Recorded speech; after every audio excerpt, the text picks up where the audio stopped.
अस्सलाम वालेकुम नाजरीन, मैं हूँ वजिया जुबैर। नाज़रीन, ख़वातीन का, बहुत सारी ख़वातीन का बल्कि मैं कहूँगी, एक बड़ा मसला ये कि हमारे शौहर हमारे लिए बोलते नहीं हैं या हमारे लिए लड़ते नहीं हैं। तो यहाँ एक सवाल और पैदा होता है, जिन ख़वातीन के शौहर उनके लिए बात करते हैं, उनकी तरफदारी करते हैं, तो ऐसी ख़वातीन कौन से काम करती हैं। यानी आज हम इसी टॉपिक पे बात करेंगे कि वो ख़वातीन जिनके शौहर उनके लिए दुनिया से लड़ जाते हैं, तो उन ख़वातीन के अंदर कौन सी खूबियां होती हैं, वो ऐसे क्या काम करती हैं अपने शरीके हयात के साथ जिसकी वजह से उनके शौहर इस तरह उनकी तरफदारी करते हैं। पहला काम ऐसा है कि जिसके हम सभी ख्वाहिशमंद होते हैं और हर एक को मिलनी भी चाहिए वो चीज। क्या है वो चीज? इज्जत। यानी ऐसी ख़वातीन अपने शौहरों को बहुत ज्यादा रिस्पेक्ट देती हैं। अच्छा, वो ख़वातीन जो ये कहती हैं कि हमारे शौहर हमारे लिए बात नहीं करते, हमारे लिए बोलते नहीं हैं, कहती तो वो भी यही है कि हम अपने शौहर को इज्जत देते हैं, बहुत इज्जत देते हैं। वो आते हैं तो उनको हर चीज का पूछते हैं, उनकी हर बात पे हाँ कर देते हैं, उनकी जरूरियात का हम पूरा ख्याल रख रहे होते हैं। देखिए, जरूरियात का ख्याल रखना, उनकी बहुत सी बातों को मान लेना इज्जत के दायरे में नहीं आता है। इसको आप यही नहीं कह सकते कि आप उसकी इज्जत करते हैं। इज्जत करने के लिए क्या जरूरी है कि आप उसके फैसलों को भी अहमियत दें। मैं देखती हूँ कि बहुत सी ख़वातीन अपने आप को इतना अक्लमंद समझती हैं, अपने शौहर को समझती हैं कि वो इंतहाई फारिग इंसान है। आपको यकीन नहीं आएगा कि बहुत सी आर्मी जर्नल्स की बेगमात हैं जो मुझसे कोचिंग ले रही हैं, और जब उनसे मैं बात करती हूँ उनके शौहर के हवाले से, तो वो कहती हैं कि पता नहीं, इनको तो अक्ल ही नहीं है, इन्हें पता ही नहीं है कहाँ क्या बात करनी है, ये बहुत सीधे साधे बंदे हैं। तो मैं कहती हूँ कि इतने सीधे साधे बंदे जिसको अक्ल ही नहीं है कहाँ क्या बात करनी है और किसके साथ किस तरह से पेश आना है, तो वो आर्मी के इतने बड़े ओहदे पर हैं। कहती पता नहीं आर्मी वालों ने क्या तरक्की दे दी। यानी वो इस चीज को एक्नॉलेज ही नहीं कर रही होती है कि उनके शौहर के अंदर इतनी काबिलियत है तो वो इस पोस्ट पर है। वो समझती है कि हमारे शौहर बहुत ही बेवकूफ इंसान है। इसी तरह बाकी भी देखते हैं कि बाकी ख़वातीन भी ऐसी ही करती हैं कि अपने शौहर की राय को एकदम से रद्द कर देती हैं। नहीं भाई, आपको नहीं पता, आप गलत बात कर रहे हैं।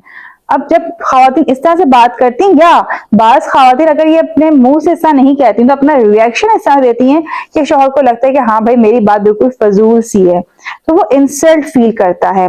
फिर बहुत सी ख़वातीन क्या करती हैं कि बच्चों के सामने ही शौहर को बुरी तरह झड़क देती हैं। अब बहुत सी ख़वातीन कहेंगी कि हमारी तो ऐसी हिम्मत नहीं है, हमारी तो ऐसी मजाल नहीं है। ऐसे बहुत सी ख़वातीन हैं जिन्हें बाज़ दफा अंदाजा भी नहीं होता है, वो बहुत बुरी तरह अपने शौहर को झिड़क देती हैं या उनकी बात को रद्द कर देती हैं। बच्चों के सामने वो ये काम कर रही होती हैं। फिर तीसरी गलती क्या करती हैं, और ये तो मैं समझती हूँ कि बहुत सी ख़वातीन ये गलती करती हैं कि अपने शौहर की बुराइयां करती हैं। जिसकी आप बुराई कर रही हैं, क्या आप उसकी इज्जत का पास रख रही हैं? नहीं रख रही ना। जब हम किसी की बुराई करते हैं तो इसका मतलब ये हम उसकी तौहीन कर रहे हैं, उसकी बेइज्जती कर रहे हैं। और मैं देखती हूँ कि ख़वातीन बहुत मजे से पार्क में बैठी हुई बातें कर रही होंगी, कोई एक बात निकल जाए शौहर के हवाले से, ओफो, अगर चार बैठी हैं तो चार के चार के पास कोई ना कोई ऐसी बुराई अपनी शौहर की होगी जो बताना लाजमी होगा। हम देखते हैं कि इसके मुकाबले में मर्द कम बुराइयां करते हैं अपनी बीवियों की, औरतें बेतहाशा बुराइयां करती हैं। तो जो औरत अपने शौहर की बुराई करती है वो उसकी इज्जत तो नहीं करती होगी। आप अपने शौहर की इज्जत करना शुरू कर दें, आप देखिएगा कैसे उसके रवैये में तब्दीली आएगी। आप उसको इज्जत देकर देखें। दूसरी खूबी क्या होती है उन ख़वातीन के अंदर जिनके शौहर उनके लिए बात करते हैं, वो नरमी से बात करती हैं। देखिए, ये बात तो नाज़रीन में पहले भी अपनी कई वीडियोस में बता चुकी हूँ, और मैं आजकल अपनी कोचिंग में देख भी रही हूँ कि जो ख़वातीन बहुत परेशान है अपने शौहरों के रवैये की वजह से, उसके पीछे एक बड़ी वजह यही है कि ख़वातीन के अंदर भी नरमी की कमी है। यानी हम कहते हैं कि आप हर बात कर सकते हैं, लेकिन आपके बात करने का अंदाज अच्छा होना चाहिए, आपके अल्फाज का चुनाव अच्छा होना चाहिए।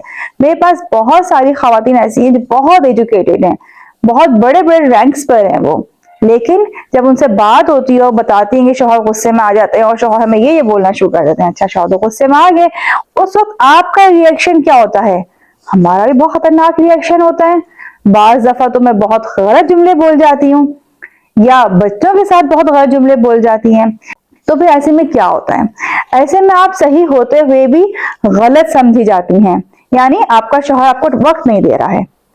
ٹھیک ہے، آپ کی بات جائز ہے کہ آپ کے شوہر کو آپ کو وقت دینا چاہیے، لیکن آپ نے بہت زیادہ روڈلی اس سے یہ بات کہی ہے، آپ نے لڑ کر چیخ کے اس سے بات کی ہے، آپ نے غلط الفاظ کا چناؤ کرتے ہوئے اس سے یہ بات کی کہ آپ مجھے وقت نہیں دیتے ہیں، تو اب آپ صحیح ہوتے ہوئے بھی غلط ہو گئی۔ اب یہی کہا جائے گا کتنی بدتمیزی کر رہی ہے یہ عورت، اس کو طریقہ نہیں ہے بات کرنے کا، ٹھیک ہے نا۔ کوئی تھرڈ پرسن میں آپ کی بات سنے گا، وہ یہ سنے گا کہ آپ اس طرح کے الفاظ استعمال کر رہی ہیں، تو وہ نیگیٹو الفاظ بہت غلط تاثر دیتے ہیں اور آپ صحیح ہوتے ہوئے بھی غلط ہو جاتی ہیں۔ اس لیے بہت ضروری ہے کہ الفاظ کا چناؤ بہترین ہو۔ آپ اپنے شوہر سے ہر بات کر سکتی ہیں، لیکن بہت اچھے انداز میں، نرمی کے ساتھ اور اچھے الفاظ کا چناؤ کرتے ہوئے۔ تیسری کیا خوبی ہوتی ہے ان خواتین کے اندر؟ خودداری اور خود اعتمادی ہوتی ہے۔ اچھا، خواتین اس میں بڑا کنفیوز ہو جاتی ہیں، وہ خود اعتمادی کو انا کا نام دے دیتی ہیں، منہ بنانا، بات نہیں کرنا، اس کو سمجھتے ہیں یہ خودداری ہے۔ نہیں، خودداری یہ نہیں ہے۔ خودداری کیا ہوتی ہے؟ آپ کو معلوم ہے کہ آپ کے کس عمل سے آپ کا شریک حیات ناراض ہو جاتا ہے یا آپ پہ غصہ کرتا ہے، وہ کام آپ کو بار بار نہیں کرنا چاہیے۔ یعنی میری ایک بہت اچھی کلائنٹ ہے، اگر میں ان کی ایگزامپل آپ کو یہاں پر دوں تو شاید آپ کو یہ سمجھنے میں آسانی ہو، کہ وہ کہتے ہیں کہ میرے شوہر مجھ سے بہت لڑتے ہیں۔ اچھا، کس بات پہ لڑتے ہیں؟ بچے جلدی نہیں سوتے، تو آپ بچوں کو جلدی کیوں نہیں سلاتی ہیں؟ ظاہر سی بات ہے، میں تھکی بھی اتنی ہوتی ہوں تو مجھے بھی تھوڑا ٹائم لگتا ہے ان کے ساتھ لیٹنے میں، ان کو سلانے میں، پھر وہ آتے ہیں تو غصہ کرتے ہیں کہ دیکھو پھر رات کے 1 بج گیا، بچے ابھی تک نہیں سوئے، کھیل کود میں لگے ہوئے، بھائی میں اپنا کچن سمیٹوں، میں گھر کو دیکھوں یا میں بچوں کو سلاؤں۔ تو اب یہ جھگڑا ان کا آئے دن ہوتا ہے، آئے دن لڑائی گھر میں ہوتی ہے۔ تو آپ سوچیں، اگر وہ خاتون خوددار ہوں، انہیں اس بات کا پتا ہو کہ میں یہ غلطی کر رہی ہوں، میری بار بار میری بے عزتی ہو رہی ہے، بار بار لڑائی ہو رہی ہے، بار بار ہم دونوں بچوں کے سامنے غلط جملے استعمال کر رہے ہیں، اپنے اس ایک غلطی کو ٹھیک کر لیں گا وہ خاتون، یہ بچوں کو وقت پر سلانا شروع کر دیں، تو یہ لڑائی نہ ہو، ان کی اس طرح سے انسلٹ نہ ہو۔ تو خودداری یہ ہوتی ہے کہ اگر آپ کو پتا ہے کہ کسی کو آپ کا کوئی عمل پسند نہیں ہے یا کوئی آپ سے ایک کام کرنے کے لیے کہہ رہا ہے اور وہ پتا ہے میں یہ کام نہیں کروں گی تو میری انسلٹ ہو سکتی ہے، تو آپ وہ غلطی نہ کریں، آپ وہ کام کرنا شروع کر دیں۔ چوتھی خوبی کیا ہوتی ہے ایسی خواتین کے اندر؟ جسمانی اور جذباتی کشش ہوتی ہے۔ یعنی آپ اس بات کو اس طرح سمجھیں کہ صاف ستھری بیوی کس کو پسند نہیں ہوگی؟ بنی سنوری اچھی لگنے والی بیوی کس کو پسند نہیں آئے گی؟ لیکن خواتین کہتی ہیں کہ ہم گھر کے کام کریں یا ہم اپنے شوہر کے لیے بن سنور کے بیٹھیں۔ بھائی نہ بیٹھیں آپ اپنے شوہر کے لیے بن سنور کے، نہ رکھیں یہ نیت کہ میں اپنے شریک حیات کے لیے بن سنور رہی ہوں، لیکن صفائی نفس ایمان ہے، آپ اپنے ایمان کی وجہ ہے تو صفائی کا خیال رکھیں۔ آپ کو یقین نہیں آئے گا، میں حیران ہوتی ہوں جب میں مالز وغیرہ میں جاتی ہوں تو وہاں خواتین آتی ہیں شاپ پہ، اب وہ ہمارے ساتھ کھڑی ہوتی ہیں اگر، تو ان کے ابائے سے اتنی اسمیل آ رہی ہوتی ہے بعض دفعہ، یا انہوں نے بڑی سی چادر لی ہوئی ہے اس میں سے اسمیل آ رہی ہوتی ہے، میں حیران ہوتی ہوں کہ انہیں پتہ نہیں ہے جو چیز اوڑی ہوئی ان کے اتنے قریب ہے وہ کس قدر گندی ہو رہی ہے۔ میں نے فیس بک پہ کتنے پوسٹ دیکھی، اس میں خواتین نے یہ پوسٹ کیا ہوا ہے کہ اس ابائے کو بھی خوددارہ اپنے لباس کا حصہ سمجھیں، اس کو بھی دھونا ضروری ہوتا ہے۔ تو آپ سوچیں کہ ایسی خواتین جب باہر اس طرح نکلتی ہوں گی تو گھر میں کس طرح رہتی ہوں گی؟ یا آپ کو پتہ ہے آپ محلے میں یا اپنے آس پاس گھروں میں کسی گھر جائیں تو کوئی خاتون بہت ہی برے حلیے میں ہوتی ہیں، تو کیسا فیل آتا ہے آپ کو؟ دیکھتے ایک نیگیٹو تاثر پڑتا ہے نا۔ تو آپ اگر صفائی کا خیال رکھ رہی ہیں، ضروری نہیں اپنے شریک حیات کے رکھیں، بھائی ہمارے تو مذہب میں ہے کہ صاف ستھرا رہا جائے، کنگھی چوٹی کر کے رکھا جائے۔ مطلب میری نانی کی اس وقت ایج جو ہے وہ 80+ ہے، ان کے لیے بات دفعہ ہاسپٹل جانا مشکل ہو رہا ہوتا ہے، وہ اٹھ نہیں پا رہی ہوتی ہیں، لیکن وہ پہلے کہتی ہیں میرے فلاں کپڑے رکھے ہوئے ہینگر میں، وہ نکال کے دو، وہ چینج کرواؤ، پھر جاؤ مجھے لے کے ہاسپٹل۔ کیوں؟ کیونکہ انہیں اپنی صفائی ستھرائی کا اتنا خیال ہے، وہ صبح اٹھتی ہیں، اٹھتے کے ساتھ پہلا کام یہ ہوتا ہے کہ وہ کنگھا کرتی ہیں، اپنے بال بناتی ہیں۔ اور کبھی ایسا ہو کہ میں نانی کے گھر گئی ہوں اور صبح اٹھوں اور اٹھتے کے ساتھ بچوں کسی کام میں لگ جاؤں، میں نے بال نہیں بنائے، تو وہ تو اب مجھے اتنا ڈانٹتی ہیں کہ یہ کیا طریقہ ہے کہ صبح اٹھتے تم ایسی کاموں میں لگ گئی ہو، جاؤ پہلے اپنے بال دیکھو، اپنے کپڑوں کو درست کرو، اس کے بعد کام کرو۔ تو الحمدللہ چیزیں نانی سے بہت سیکھی ہیں، ہم نے اپنی والدہ سے بہت سیکھی ہیں، میرے والدہ نے بھی نانی سے سیکھی ہیں۔ تو دیکھیں ناظرین، اب جو خواتین اس طرح صاف ستھری رہیں گی تو شوہر کو بھی اچھا لگے گا اس سے بات کرنا، تو شوہر کو بھی اچھا لگے گا اس سے بات کرنا، اس کی بات ماننا۔ फिर दूसरी बात हमने की थी जज्बाती कशिश। जज्बाती कशिश क्या होती है कि आपका शौहर जिन कामों में इंटरेस्ट ले रहे हैं आप भी उसमें इंटरेस्ट लेना शुरू कर दें। जिस टॉपिक पे वो बात करना चाह रहे हैं आप भी उससे बात कर लें।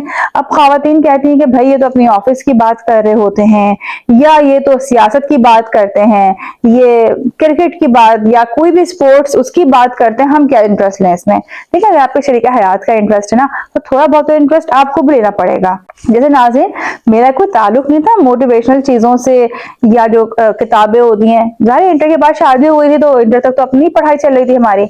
उसके बाद ये सारी किताबें पढ़ने का मौका ही नहीं मिला। पढ़ते भी तो वो डाइजेस्ट वगैरह ही पढ़ते थे। जब जुबैर शादी हुई तो जुबैर तो बड़े बड़े स्पीकर्स को पढ़ा करते थे, सुना करते थे और फिर आके मुझसे डिस्कस किया करते थे। इवन जब इनके ये दुनिया चैनल में थे, जब इनके स्क्रिप्ट वगैरह लिखे जाते थे तो ये स्क्रिप्ट मुझसे डिस्कस करते थे, फिर मुझसे लिखवाते भी थे। तो मुझे अच्छा लगता था मुझे डिस्कस कर रहे हैं और मैं उस टॉपिक पे बात करती थी उनसे। अब वो बात करते करते इनके साथ रह के इनकी चीजों में इंटरेस्ट ले लेके देखिए आज मैं किस मुकाम पर हूँ। तो आप भी अपने शरीके हयात की चीजों में इंटरेस्ट लेना शुरू करें। पांचवी खूबी क्या होती है? रूहानियत। नाज़रीन, रूहानियत तो वैसे ही आपको अंदाजा है कि इससे बड़ी खूबी तो कोई हो ही नहीं सकती है कि आप अल्लाह ताला के करीब हों, आप नमाज रोजे की पाबंद हों। ऐसी बीवियों की मर्द दिल से कदर करते हैं।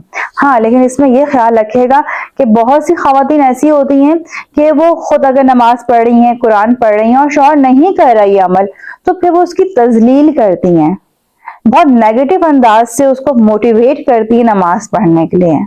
नहीं, इस तरह क्या होता है कि आप कोशिश करती रहती हैं, 7-7 8-8 साल हम देखते हैं कि खवातीन इसी एक बात पे शौहर लड़ती रहती हैं कि आप नमाज पाबंदी से पढ़ें, आप कुरान पढ़ लिया करें, आप बच्चों से कहें नमाज पढ़ने के लिए, लेकिन वो नहीं सुनते हैं। आप अगर नमाज पढ़ती हैं, रोजे रखती हैं, कुरान पाक पढ़ती हैं, अल्लाह पे आपका मुकम्मल भरोसा है, तो फिर आपके अंदर जो हमारी पहली और दूसरी खूबी थी इज्जत करना और नरमी से बात करना, ये दोनों चीजें भी होनी चाहिए। अगर आप इन दोनों चीजों का ख्याल रखते हुए अपने शरीक हयात से बात करेंगी तो वो यकीनन आपकी बात सुनेंगे। फिर दूसरी बात ये कि रूहानियत, अल्लाह पे यकीन है तो आपको अपने अल्लाह पे भरोसा होना चाहिए कि मेरे अमल से मेरी पूरी फैमिली चेंज हो जाएगी। लेकिन हमें भरोसा ही नहीं होता अल्लाह की जात पर। तो जो खवातीन अल्लाह की जात पर भरोसा रखती हैं, कोई काम खराब हो जाए, कोई काम बिगड़ जाए तो वो परेशान नहीं होती हैं, नेगेटिव नहीं होती हैं, बल्कि वो कहती है जो होता है अच्छे के लिए होता है, अल्लाह ताला ने कुछ ना कुछ अच्छा ही रखा होगा इसमें। यानी हमारी फैमिली में सबसे जो कॉमन सेंटेंस है, यानी अली तो अक्सर बेशतर बोलते हैं, everything happens for the best. तो देखिए, अल्लाह पे भरोसा होता है ना तभी इंसान ये बात कहता है। बड़ी से बड़ी कोई खराबी आ जाए, बड़े से बड़ा नुकसान हो जाए, हम कहते हैं ठीक है जो हुआ है अच्छे के लिए हुआ है, इसमें अल्लाह ताला ने यकीनन कोई ना कोई बेहतरी रखी होगी हमारे लिए। तो जो खवातीन इतना ज्यादा अल्लाह पे यकीन रखती हैं, भरोसा करती हैं अल्लाह की जात पे, उनके शौहर उनकी बहुत कदर करते हैं, उनकी बात सुनते हैं। नाज़रीन, उम्मीद है ये 6 बातें आपको पसंद आई होंगी। नाज़रीन, आप कमेंट्स में बताइएगा कि इन 6 बातों में से कौन सा काम है जो आप करती हैं और कौन सा काम है जो आज से करना शुरू कर देंगी। इसके अलावा अगर हमारी किताबें हासिल करना चाहती हैं तो हमारे दिए गए नंबर पर राब्ता कर। अगर अपने बच्चों की लाइफ को ऑर्गेनाइज करना चाहती हैं तो हमारे पास 2 प्लानर्स मौजूद हैं, बड़ों के लिए माई डेली प्लानर और बच्चों के लिए स्टूडेंट डेली प्लानर, जो आप हासिल कर सकती हैं हमारे नंबर पर कॉन्टेक्ट करके। इसके अलावा हमारी नई किताब माई मदर्स डायरी भी इंशाल्लाह जल्द ही हमारे पास आ जाएगी। अगर आप वो भी हासिल करना चाहती हैं, उसको एडवांस बुकिंग करवाना चाहते हैं, तब भी आप हमारे दिए गए नंबर पर रब्ता कर सकते हैं। इसके अलावा अगर आपकी जिंदगी में मसाइल हैं, घरेलू परेशानियां हैं, शरीक हयात की वजह से परेशान है, बच्चों की वजह से परेशान है और हमसे ऑनलाइन कोचिंग करवाना चाहते हैं, तो आप हमारे दिए गए नंबर पर रब्ता कर सकते हैं। बहुत बहुत शुक्रिया। अल्लाह हाफिज।